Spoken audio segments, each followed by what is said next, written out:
So now that we've given a little overview of how things work, primarily focusing on non-concurrent collectors, we're going to talk about some of the traps and pitfalls that can occur when you start using parallel streams with collecting things or reducing stuff together.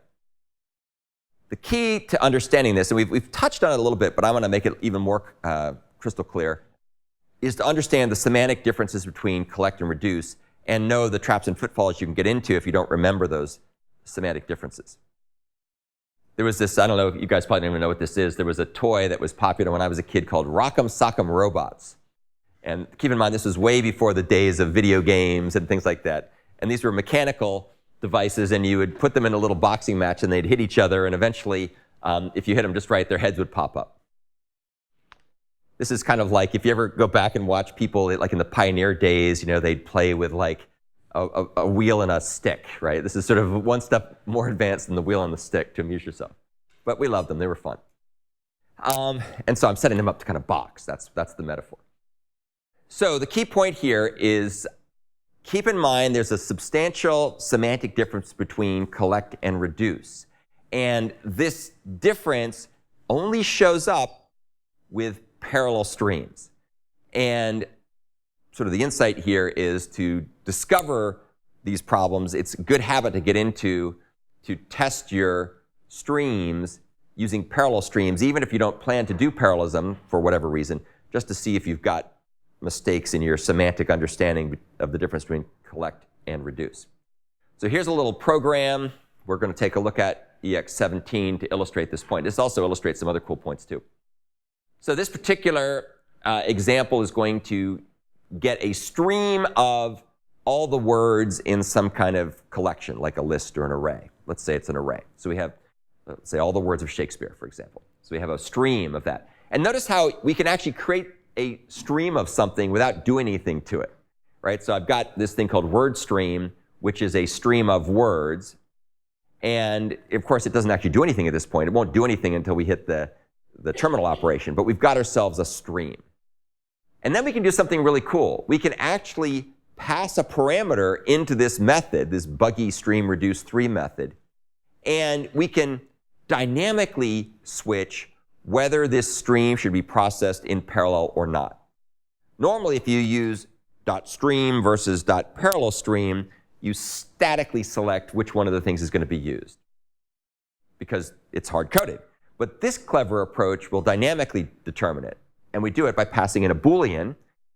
And if the Boolean is true, if parallelism is what we want, then we make this particular stream a parallel stream. If it's false, we don't. So we have a way of toggling back and forth whether something's parallel. And that's why you really need to run this example to see the difference. It's kind of interesting to see this. All right, so nothing happens here because it's lazy. Here we can select whether we want it to be parallel or not.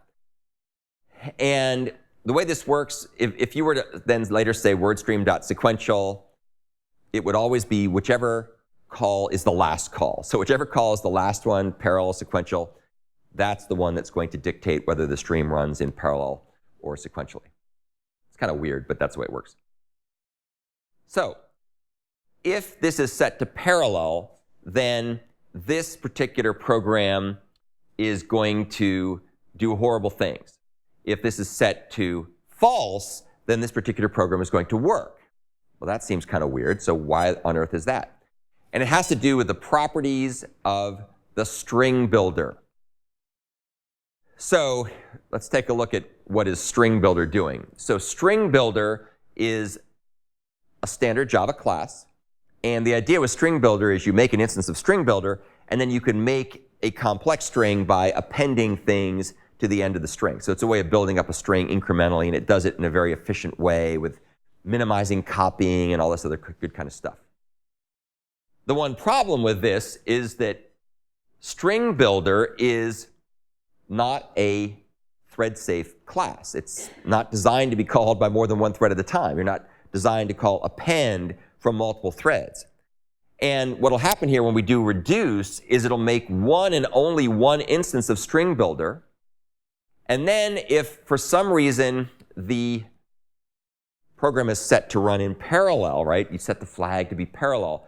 In that particular case, these append calls would all run at the same time in different threads, trying to append to the one and only mutable, but non-thread safe, string builder.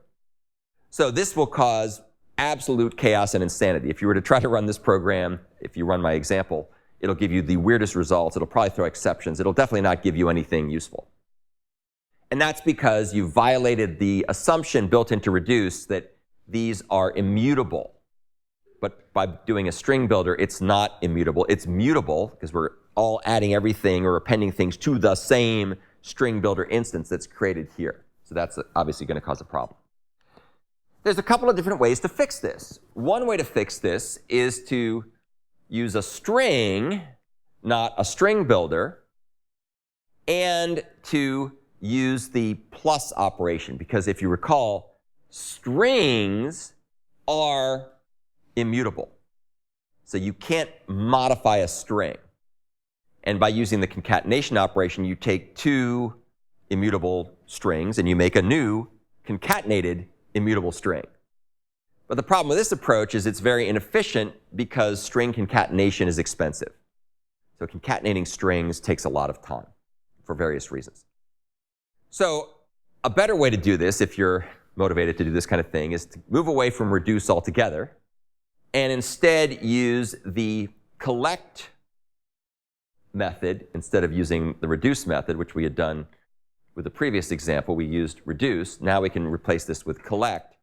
And instead of doing reduce, we'll collect, and we'll use a collector called joining.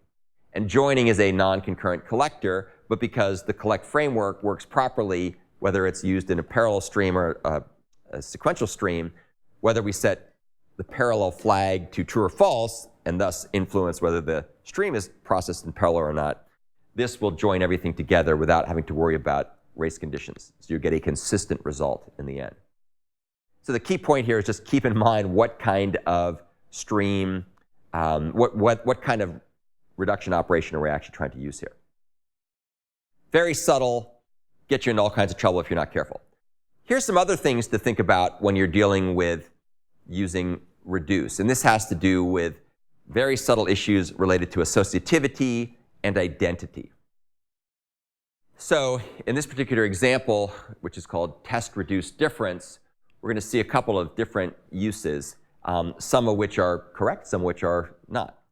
So if you try to use a parallel stream to reduce something using subtraction, your program will work fine if we're not running in parallel. But if you start trying to do things with parallel streams, it turns out they're not associative. Subtraction is not associative. And so you'll end up with very, very strange results. So once again, if you run this example, you'll see the strange results you get when you run subtraction in parallel. Yet another point has to do with identity. So the first value you pass in to reduce is called the identity. It's what you're going to get if there's nothing in the stream, and it's also kind of the initial value that's given for all the other operations to make sense. So if you're going to reduce something, and let's say in this particular case we're going to add, which is associative, so it's going to work properly, unlike subtract, you have to make sure you pass the right identity value in here. So for addition, the identity value for addition is 0. And identity is defined here as if identity applied with the operation we're doing, like addition, say plus the value, should return the value in the inverse. That's the identity value. So obviously if we don't pass in 0 here, we pass in 1, we'll get the wrong result. And likewise, if we're trying to do multiplication, you better make sure you pass the identity value of 1. Because if you get it wrong, you pass the identity value of 0 for multiplication, you'll end up with the wrong result, because it'll all end up being 0, right? Because 0 times any number is 0. So be very careful about that. Keep in mind that reduce has these built-in assumptions about associativity, and you have to give the right value with respect to identity.